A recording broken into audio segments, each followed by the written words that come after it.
It was more so just appreciating the game in a different perspective, because I feel like growing up I was pretty competitive in terms of video games, but to see that one of my favorite games also had that competitive side, I feel like that alone drove me to pursue the game, you know. I've kind of thought of this as a main hobby, you know, throughout my whole life. I've always like gravitated towards melee, towards competing, towards the value I get from like competing and going to tournaments has changed me for the better.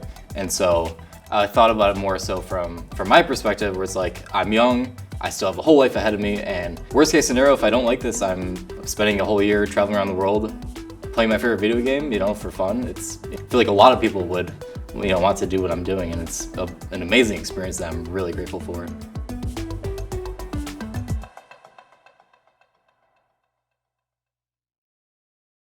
Okay. Jmook interview, take 1. My name is Jake DiRado. I am 22 years old and I'm a professional Melee player for FlyQuest. I remember I played a lot with my brother and my older brother and his friends. He always got his friends together to play Smash, and I was always the little brother of the group, just kind of, you know, do some like cheesy stuff here and there, trying to make them frustrated, which I found joy in. So Smash has always been a very like connecting game for me, connecting to people. You know, I started with my brother and his friends. It was about the time when the Smash Brothers documentary came out, and that was the first time where I really saw a glimpse of an entire layer. Like, this game that I knew my whole life has suddenly just a whole competitive layer that I had no idea about. That alone was enough motivation, and like I immediately pursued, you know, learning like the inner mechanics of the game and learning stuff. I was like, wow, like I played this game my whole life and I had no idea that L canceling existed. To see it underneath another layer is, you know, was really eye-opening for me.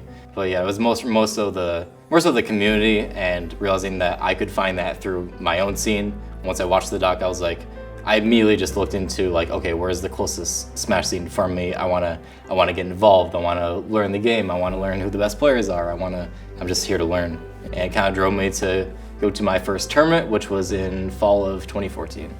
I remember my family drove me up to, it was like an hour drive. It was just like a small local tournament for like an ultimate like frisbee like fundraiser. It was a very like small tournament, but I knew a lot of people there, and I remember going there and I immediately fell in love with it instantly. The tournament felt like a second home, where I was just so appreciative of realizing that there's so many different people, like different backgrounds, different ages, you know, all coming together just to appreciate one thing.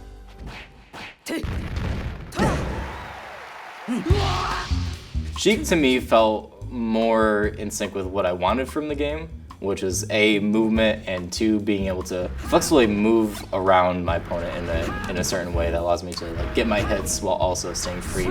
I started Falco, and Marth kind of switched back and forth between those two. Marth had a lot of range, but it didn't feel like I was able to navigate or express myself fully. So I switched to Sheik for that purpose, and I've been using her ever since. One person that I was heavily inspired by was Kirby Kaze. To put melee into words the way he did was really impressive. You know, PPMD, he did that at the time, but he was essentially that person for Sheik. His take on the character, and he expressed that through his words, through his gameplay. I really took inspiration from that early on. Yeah, so the thing with Jmook is that like, I almost wish that players were stocks, because I feel like if Jmook was Bitcoin, I'd be retired, right? Anyone who's actually watched Jmook closely, like, could just tell. If it wasn't obvious, it's possible maybe you just haven't heard of him before, like weren't looking at like certain things or whatever, but like if you just watch Jmook even in his like older sets, it was just very clear he was gonna be a top player. We were talking about this, me and Jake, before the interview. I was like, yeah, no, there was a tournament where you mollywopped me twice in a row. It was at like this comic book joint, and he just destroyed me. Okay. Oh, that's it! Yeah, let's go. Great games. It was supposed to be a free tournament for me. Like, it was in upstate New York. We were just traveling for, I think, like some college thing, and he just came out of nowhere, beat me, and I was so like angry about it that I was just like, I was trying to figure out what's the next tournament Jake's going to. The first time I heard about Jmook, he has a famous, at least back home, a famous set against a Marth player where he just, to put it frankly, stunted on him. Like, it wasn't your classic Sheik gameplay. He was just so I guess I want to say like energetic and innovative, and like the way he played, he was doing things that like no other Sheik has like ever done. There's a famous Twitch clip called Daddy of him just like 0 to deathing the Marth on FD in a way I've never seen in my life. And I was like, oh, this guy's pretty good.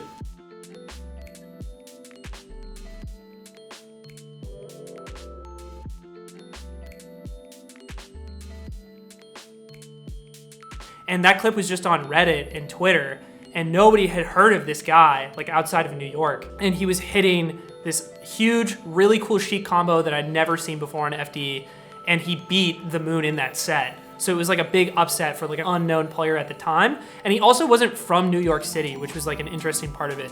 Like he was a player from upstate New York, which is a lot more alienated from like where a lot of the talent in New York typically is.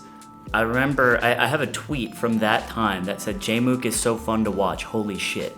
That was when I said this guy's like on my radar because he made Sheik look cool, which I think for me particularly is a difficult thing to achieve, even though I'm trying to get better at appreciating all parts of the game.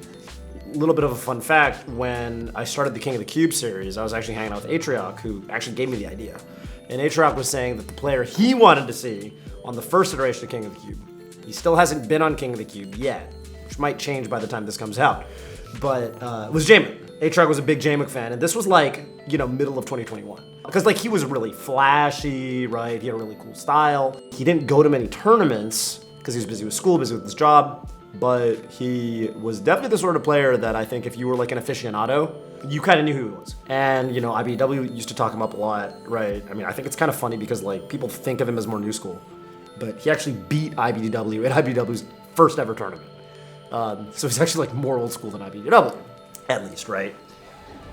Yeah, oh my, what a comeback by Jake. Jake just pulled that off out of, holy cow. What a...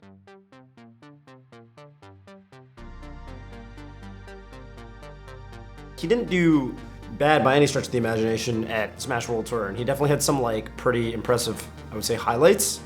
This is like one of his first few tournaments that he's gone to, like first big tournaments. That, again, that doesn't happen. No one really goes on runs. Maybe some people beat one person, or like maybe two, like even two people is like you should be happy about like leaving the tournament with. But when I saw that, I was like, yeah, it's over. He's gonna go on a tear. I don't know if you saw his Instagram, but he posted a very inspirational post about it. He was very happy about his run. And then at Smash World Tour, I got to sit down and set up with him, and he just put me to sleep. It was a quick 3-out, and I'm like, yeah, this guy's pretty good. I kind of knew what I was getting into there, but even then I was like, this guy is extremely good, but the result didn't really speak to that in that way until like Genesis, right? And that's when it got crazy. Genesis to me felt like an anomaly. I mean, my last major was Smash World Tour, but before that was Super Smash Con 2017, which was almost 5 years ago. So to me, it was more so my chance to finally be in person, go to the event, like play against the best players in the world on CRT, where I mostly had a breakout, like a mini breakout, like online for a little bit. But to me, it wasn't the same as actually being there in person and experiencing that for the first time in years. Jmook at Genesis was unreal. I genuinely think it was a once-in-a-lifetime thing where someone who, at that perceived level, to reach that far into the biggest tournament, you know, of the year is, I can't understate how insane that was. And I'm sure everyone shares that sentiment who kind of has played this game for a long time, right? I couldn't attend Genesis because I had hurt my back, so I was just like laying on my floor, watching TV, watching the stream, and I'm like, oh, wow, this is great. I was blown away. My roommate Aiden starts texting me. He plays Sheik. He hasn't talked to me in 4 days because he's been gone the whole time. He's like, Jmook is the only person that Nair's there. He's the only, just unsolicited. And I respond like, I know. It was crazy. Is that maybe just beginner's luck, or is it like, no, he's a real deal? And like, you know, if you just look at his gameplay, like, you can tell it's not beginner's luck at all. He's just really good, and it's like, this has never happened in Melee's history that just some rando that was like outside the top, within 20, I don't know. He's like, he was right outside the top 20 in Blur's top 100 rank, and then he just explodes out of nowhere to top 5, and it's like, huh, yeah, that's never happened in Melee's history. The scary thing is that he just might stay in top 5 rather than like, you know, maybe teeter outside of top 10. Nice. Pluff's gonna have to do the mango to put. Oh, he's that's over. it. That's it. Yep. The upset. Yo. There it goes. I think over the years, because I lived in a small region and I couldn't travel as much compared to other players, I had to make every single event count, you know, when I had the time. So when I do show up, I want to make sure I'm the best person I can be on that very day, on that given day. So I think it's the combination of good habits I've built over the years in terms of mental preparation for tournaments, and so that once I get there, I know that all I have to do is just play. At Genesis, right, this was his first tournament back. There was a crowd of people with Jmook shirts. That's not an accident, right? Like a lot of people, I think, felt the way that I did, was just very inspired by him. Not all of them were Sheik mains, like myself really included, right? He's just a badass player. So it's just really cool to see that he's doing well. Jmook went through Captain Falcon with none. I am so impressed, Jmook! Oh my God! The needle edge guards to keep Falcon off stage. And Jmook soaking in the crowd a bit there. Who is Lod's Peach. He had to play Plup and IBDW's like Fox. He had to go against Zane's Marth. Like, that's a true testament to a fantastic player, is someone who's able to like play so many different matchups and still like push through and win time after time after time in that bracket. Like, people have like hot days, and so it's really easy to just credit runs like that with like, oh, he was just having a hot day. But it was different, you know? Like, I think he was just able to tap into like a godlike mental state that like a lot, which he always like actually actively works towards, which just makes a lot of sense, right? Because we see it. We see the fruits of that labor constantly. So when people were like, yeah, like he's got a lot of pressure now, I was like, I don't really think he's gonna drop the bag here. Like, he's worked way too hard to let this go. I'm sorry to Zane, who won Genesis, but I feel like Jmook's story kind of, in a lot of ways, not saved Genesis, but like really, really helped make that tournament hype, but also just this year of Smash, right? Like, I think Jmook doing really well really set the tone for like Melee's comeback in 2022. It was very surreal to just like put myself in that chair and act like I have been there that whole time, because the truth is I was not expecting to make a run like that whatsoever.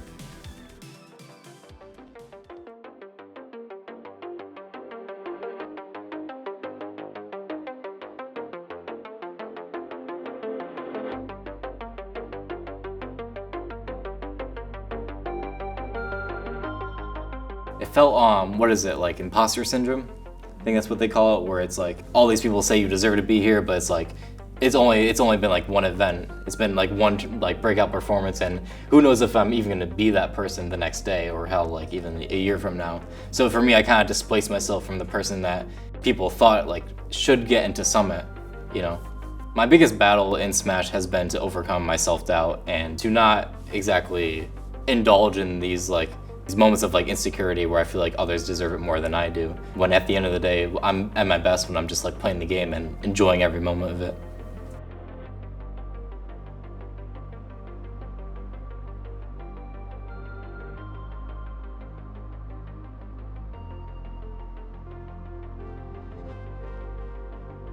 He was at Summit pretty much immediately after Genesis, a couple weeks after. And I do think that probably a lot of people would have expected him to maybe not perform quite as well as he did at Genesis. Some people would attribute that drop off, if it did happen, to pressure, which is more than understandable, right? You're coming second at Genesis and now you're at your next big event. I'm scared thinking about it. Thinking about it, I was getting like the sweats. I was so nervous for him. So the thing with Jmook compared to Sheik players and other players in general is that he feels like a very complete player and just one who hits every criteria in every category. When certain players, they have like a really big run or whatever, maybe two, they get tested and you see weaknesses and they might slump for a little bit and then they'll catch up or whatever. With Jmook, I just don't really see that happening, at least not like, I don't see him falling too far below what we've seen in the last two tournaments. Nice. All right. Okay. Falcon's get up attack is ridiculous. Jmook does have crazy tilts. Oh, this is really rough now. Jmook's ability to bring that It feels like to me that... Yeah, it's looking over. Yeah. Wow, and that is just resolve from Jmook there. Just so cool, calm, and collected. Went down 2-0. Yeah, here they come. He's got to do it. Here they come. He is not stopping. No, he's joining it. Let's go! Let's go.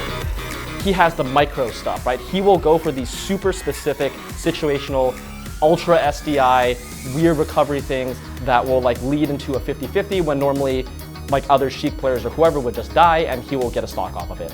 He has really good macro sense. He will get these just like really brilliant up tilt timings that will just lead into a stock. Because he was in my pool. He went to game 5 with I think everyone. He went to game 5 with myself, Mech, and Mango in the pool as well. The only one he lost to was, I guess, Mango. Is this the 3-0 comeback if he nailed this? Nah, he's still in. He's still in. Oh, he's still in? Yeah. Oh my god, that's actually crazy. Yeah. He's still living. Back air again. No, okay. He just didn't want to do it. I know. Oh, the pop-up? That's a well-earned pop-up. He almost beat Mango. I mean, he really, he had Mango like right on the brink. I mean, that was one of the closest sets I've ever seen.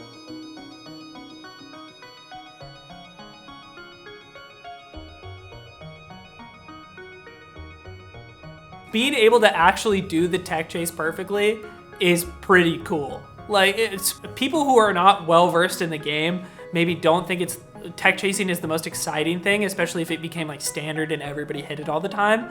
But seeing somebody finally do it that well is incredible because it's so difficult. It's so hard. Him being able to do that for one, I think is crazy. Like just being able to convert any grab into a stock. Nice.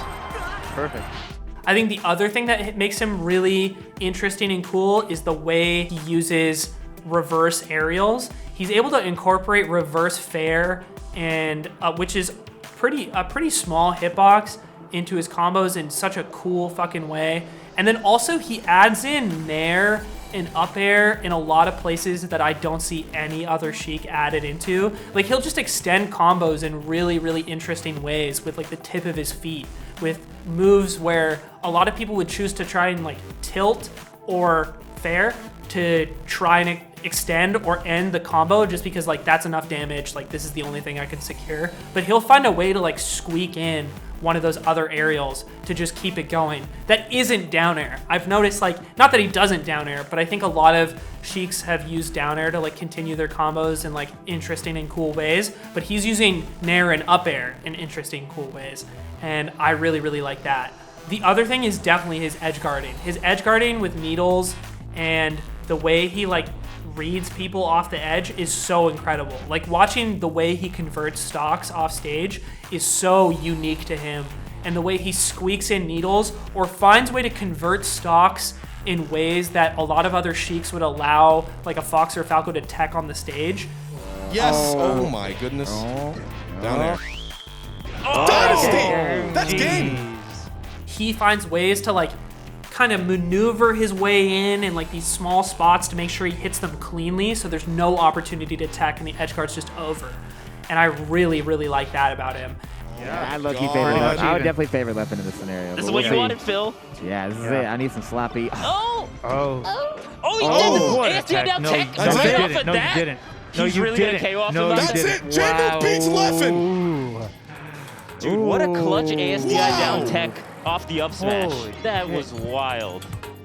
I think it's hard when someone has a great performance and then has an immediately following tournament. And Jmook himself had said, hey, don't expect too much from me, because this happens sometimes. It usually doesn't happen on this level where like you get second in Genesis, but you do really well and then you go into the next tournament or couple ones and it doesn't really, you don't achieve that same level. It's very common. It happens all the time. And Jmook was aware of this. The idea of winning not being forever, especially in a competitive environment where there's always next year, there's always another Super Bowl.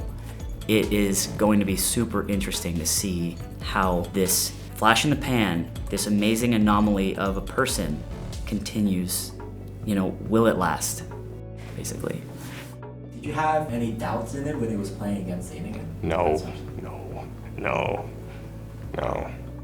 I felt worried about Zayn on the run back, honestly, because I know Jmook. I know how he is as a player. He's someone that just grows over time. So if you can beat him before, you're probably gonna lose it next time. It felt like it was a very different day from Genesis, and that I had a lot more time to collect myself. Because at Genesis, it was like, oh my god, I'm playing against the best player in the world, you know. So there was kind of like, I kind of made an excuse for myself where it's like, if I lose, so what? He's the best player in the world. Like he's still like up here and everyone else is down here. Meanwhile at Summit, it was like, oh, this is just a person who also gets nervous, you know. And so I saw it more as just another melee player rather than thinking about the gravity of who I was playing. We saw he was playing Zane next, and both me and Atriod looked at each other, and I was like, I don't think he's winning this one. It's like, this is where the road stops at this tournament. I didn't believe he could do it yet. I definitely believed he could do it down the road, but I didn't think he could do it so soon after Genesis because Zane won so solidly at Genesis. I went upstairs because my girlfriend called me and I was on the phone with her and I'm like, okay, I'm just gonna focus on this call. I'm just gonna talk to her and I'll come back. And I look back at my computer screen at like the end of game 5 and I'm like, holy shit, it's happening. And I run down the stairs like a kid on Christmas to Atriok. I'm like, he fucking did it. He fucking did it. Like, I don't know if he's gonna come back. Yeah. Oh, I think that's it. He's not dead. He's not dead. He's dead. Now he is. Well played. What an adjustment from Genesis. Right? It's a huge adjustment. Yeah, he was dominant in that match. it's happened so consistently. Like every time I have an expectation, it's like he can't be quite there yet. And then he just gets that win or does it anyway. And I think that's what's so impressive about Jmook so far is his performances and his level of improvement. As much as you could hope out of a melee player, he seems to exceed it somehow at every turn. And I think that's really incredible. His immaculate tech chasing, so consistent. He's good at other matchups like Marth. I mean, he's beating me and Zane now, so it's like,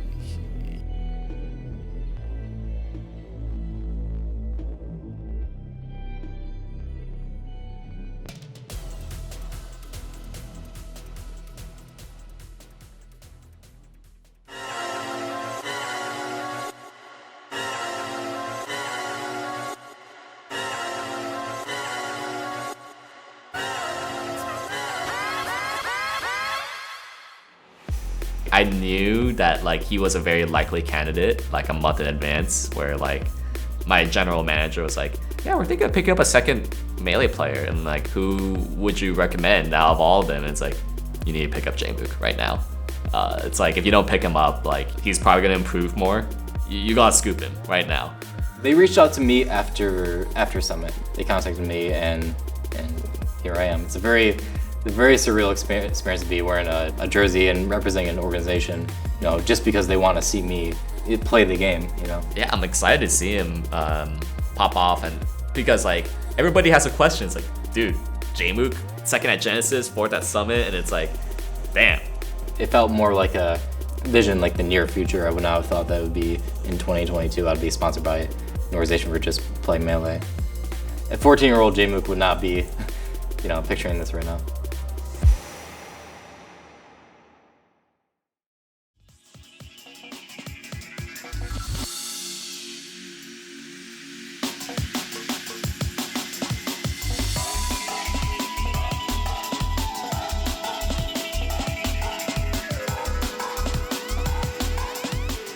Most for this tournament is pretty much just playing as many people as possible.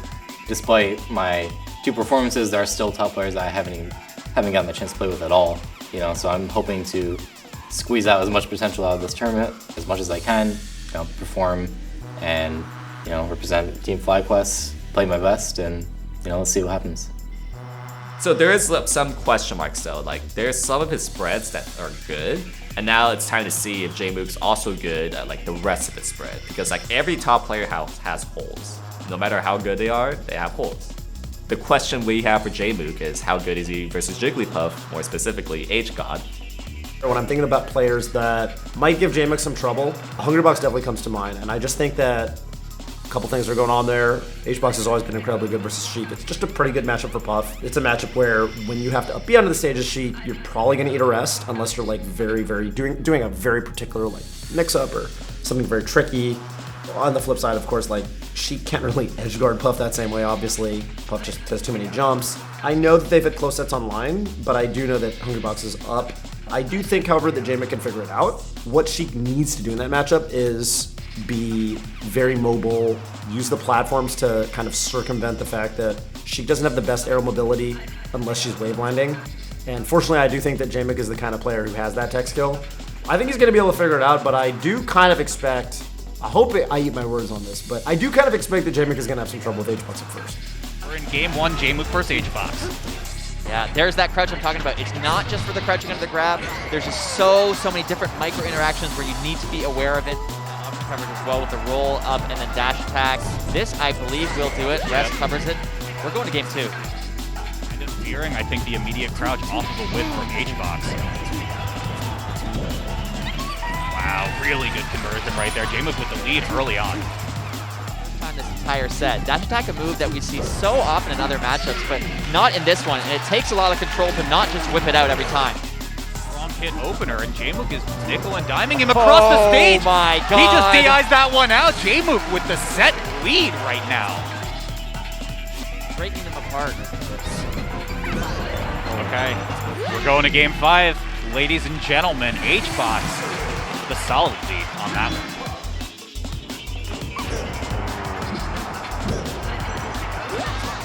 There is the lead that Hungrybox wants. That Jmook can confirm the kill here, and HBox is not giving it to him. He knows what he wants, and he's just defending brilliantly. Yeah, just playing so careful right now. We are approaching percent where, oh no, you hate to see it.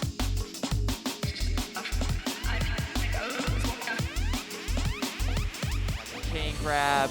We have just Sheik's generally quick moves, but Amsa, you know, he made his name in the scene, beating people like Mewtwo King, who played at the time Sheik. He set against HBox. Jmook played kind of shaky at the beginning.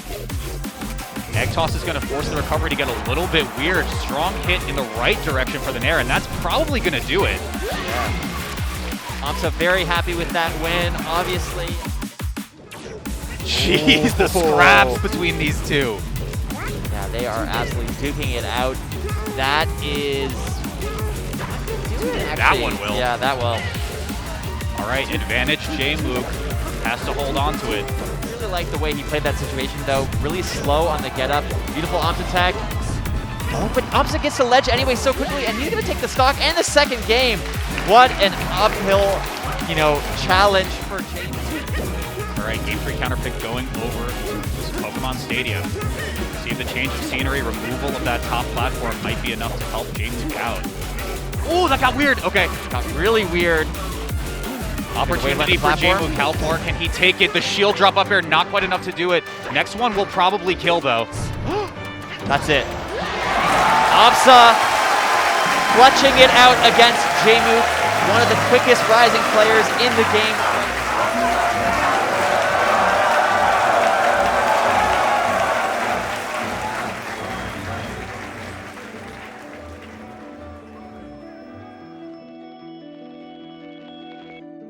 Overall, it was more or less how I normally play. I wasn't playing exceptionally well. I wasn't playing, you know, terrible. So it was like a solid medium, kind of like understanding like how I normally play on average, and especially playing in front of the crowd, because you know Genesis was, although it was in front of a large crowds when my first times performing in front of the crowd, this is like kind of like an insight into how I will be performing under pressure. You know, I have to understand that these that I won't exactly be, you know, having these crazy runs. Like, you know, it's kind of like good way to like put myself in my place. And obviously, like Amsa, you know, knocked me out. I'm happy I didn't get upset. There were a lot of upsets this tournament, so I'm happy that I at least got to make it this far. You know, to be seeded third, and also my first time, you know, being sponsored. You know, there's a lot of expectations, you know, like coming into this event. So I'm glad that didn't really get the better of me, and I was able to, you know, not exactly interact with those like thoughts of self-doubt and, you know, can I actually, you know, do I actually deserve this? Can I actually like, you know, hang with the top players? Honestly, I don't have too much practice against like Luigi versus Yoshi. So those matches in particular, I was very like concerned about. So it was more so like against Luigi, for instance, Eddie Mexico, he's great versus Sheik. I don't have as much Luigi experience. So for me, I'm proud of myself for being able to like overcome that, like, you know, on the big stage. You know, and then like HBox, you know, we've had a lot of like online sets. That was our first like set, like IRL set. I'm just happy that even when I'm not playing my best, I can still like, my B game or my 6 or 7 out of 10 can still get me to where I want to go. Loved it. It's a great experience. great experience. I mean, Vancouver is amazing. I have yet to, come this far west of Canada, so it's been, great experience. Get to meet everyone. Also, my first time being sponsored. FlyQuest. So overall, I'm like, pretty content with how things went. So right now it's looking like Gamel.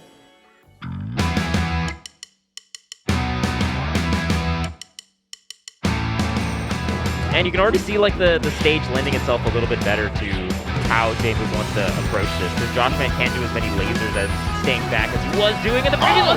3 needles? No way! Oh my god. Oh, and he gets the counter. Zane is playing out of his mind right now. Okay. That's gonna be it. Jmook! So, Xbox is your Gamel 2022 champion.